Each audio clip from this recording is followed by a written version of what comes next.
Let's check it out. Been working on the nitrous for the RX-7. I got most of it ran. Line starts over here. Obviously got to run that to just a solenoid. Line runs inside. I got the bottle mounted up right there. It's actually got bottle mounts. Has a pressure gauge too, so it should be pretty dope. Should be pretty sturdy once I tighten these clamps down. I took the intake off already, and to get more threads on this thing, I will, holy focus on me, come on. There we go. To get more threads, I welded like an 1/8 inch plate to it, so that way it grabs a lot of thread so it's not gonna fall out. Yeah, check that out, nozzles right there. I have some jets. Hopefully I can find a 100-shot. I don't know what I'm gonna do about the fuel side, because I'm not gonna be using it because I have Holly, and the Holly can just add more fuel with the injectors. So it'll still be a wet shot, kind of. I don't really know. Maybe it's a dry shot since it's no fuel. I'm not really sure about nitrous. But yeah, I've been doing it for like not even an hour yet, and gotten pretty far. I'm almost done. I mean, after I put that in there with some Teflon, all I have to do is mount the solenoid and wire the solenoid, and then I just have to run a signal from my trans brake wire to the input output that the Holly has. So that way it knows when I'm on the trans brake, and we can set up some launch control, hopefully. Yeah, should be pretty cool. Just gonna do a 100-shot. Hopefully that 10-pound bottle lasts me for tonight. I'm probably not gonna make too many passes. I don't really want to break anything. Also, I was thinking about it. So my car gets kind of hot when I'm cruising it, and I just remembered that these RX-7s have like this splitter, like this lip here, that diverts the air up into the radiator, like where the radiator sits up in there. This thing kind of goes in there like this, obviously. And I think it kind of catches the air so the air doesn't just go underneath the car, so it can catch there and come up. So maybe I'll put that on. Maybe that's why it's running a little warm when I'm cruising it. I'm not gonna have any time to test that, but it's gonna be a long drive down to Pueblo. It's like 2.5 hours, so yeah, we got a long day ahead of us.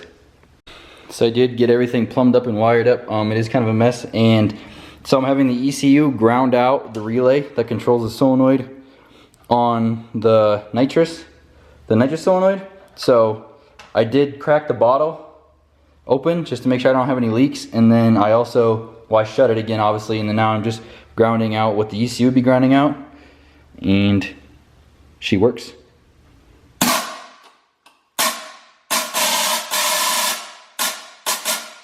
Yeah, works really well. Yeah, I'm just gonna take this back off and run this wire back inside, because I'm not gonna hook it up until I get over there to the track, so the tuner can mess with it before we do that, and he can set all the pins inside Holly. And I'm just running a signal wire from my trans brake. Oh yeah, I was trying to figure out what this is burning, or it smells like it's burning and it's a soldering iron. But just running a signal wire from my trans brake that signals the relay, so that way that can go to the ECU, so the ECU knows when I'm on the trans brake. Kind of set up like a launch control and whatnot, so we see if we can, so we can either launch with nitrous, or right after the launch control's off, it'll spray the nitrous. We'll see. Just see what it does at the track. Hopefully I don't break the fucking rear end in this thing. So what's going on, guys? Obviously, as I said earlier, well, it would have been yesterday, I think.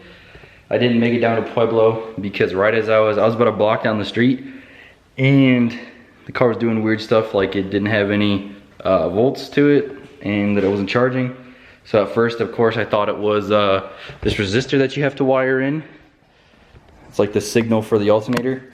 I thought it was this right here, which is, it's like a 470 ohm resistor that you're supposed to wire in with it, so that, or else it'll burn up the alternator if you run a 12 volt to it. So I thought it was that went bad, and tried replacing it and didn't do anything. So I did get a different alternator for it, as you can see, and now when I test it over on this side, it's pumping out 14.5 volts, but I'm only seeing like 14 volts over here, so I got a decent amount of power loss to it, or power drop, or voltage drop, whatever you want to call it. And I think why that is because, so it goes from the alternator charge, the charge post on it, to the starter, and then from the starter all the way back to the battery. And then how the fuse box gets fed power is there's a wire, that blue wire right there, comes from the battery all the way up front to the ignition. It powers the ignition, and it tells the fuse box when to turn on. So there's no type of charge wire to the actual fuse box, and from the factory it's set up that there is a charge wire that goes to the fuse box. So what I'm going to do right now is run a wire from the charger post on the alternator back through here into the fuse box, and I'm going to see if that'll hopefully bump it up to a constant 14.3 or so volts, and that'll be great because then it won't have any weird problems with it. So yeah, I didn't even think about that until now. I haven't got the test drive it yet with that front splitter. I'm hoping that front splitter type thing, this thing underneath here, will help kind of catch the air. This plastic piece right here kind of help catch the air and scoop it and kind of shoot it up towards like into this area and here, so that way you can actually get some fresh air to it, because or else it just goes underneath the radiator. And like this nose is so low, the air probably goes over it or straight under it. And just see if maybe I can get some air directed to it, and maybe that'll help with it not get so hot when it's cruising. But yeah, hoping to fix this charge wire, go down to Aurora, and hopefully have the tuner mess with the nitrous stuff, so you can see how this thing feels with a 100 shot. It's about, I don't know, the jet is like a 55, and I was looking online, it's about 100 shot to like 125 shot, so hopefully it's pretty fast or pretty fun with that nitrous on there. But yeah, get this charge wire hooked up real quick and see if that solves my issues. So that is going to be it for this video, guys. The nitrous is pretty fun on the RX-7. It's definitely not going to be a permanent setup on it. It's just going to be temporary. And hopefully I might go put it on the dyno and get it tuned, because right now it is just street tuned. It's just on a really conservative tune, so might be able to get a little bit more power out of it. But really I'm not too worried about it, because it feels a lot better than it did. And it is just temporary until I turbo it, because I'm obviously going to turbo it. It's no secret. You guys already know I'm going to do that. But yeah, I was going to not do much with the nitrous anymore, because I thought that it was pretty expensive to fill the bottle, because I paid for this 10 bottle right over here. I paid 75 bucks, which I guess where I normally get my argon bottle filled, which is over there, is it's only $40 to fill the nitrous there. So I just got ripped off at the local performance shop that's next to us. So yeah, maybe I'll be able to take the RX-7 to the track hopefully soon, see what it runs, or see how good of an 1/8 mile I can do in it. It's not gonna do a good 1/4 mile. I might do a decent 1/8, but we'll see. Yeah, still working on this, trying to get some stuff done on it. Been a lot of stuff going on lately, so yeah.